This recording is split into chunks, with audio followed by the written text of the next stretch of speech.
Hi everyone, I hope everyone is doing well. In today's episode, I'm going to show you how to calculate the percentage of two numbers in Excel. In order to do that, I have created a store list of items inside my inventory. And here we have the product name, category, stock quantity, unit price, and the sales price in 2022, the sale price of 2023.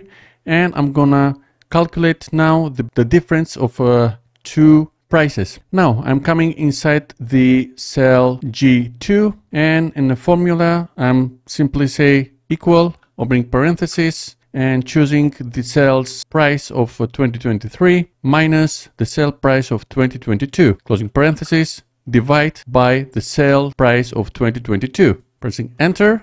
As you can see, the difference is 8%. Now I'm going to apply it to below rows, and I'm coming here. As you can see, I've chosen the G2 cell, and at the right bottom corner, there's a small square coming above that. And as you can see, the cursor have transformed to a cross, clicking twice, and as you can see, the formula has applied to below rows. But to be precise in calculation, we have to do something more. Choosing the whole G column, pressing right, and from format cell, from category, I'm coming to percentage, and from the decimal portion, we are saying 2. This will show the 2 digits after the decimal. This will be very precise. Pressing OK, as you can see, we have now the whole number and the decimal portion. So the video was like this. I hope you like this video. If you like it, please give a big thumbs up. And if you're not subscribed to my channel, please subscribe in order to see more future content.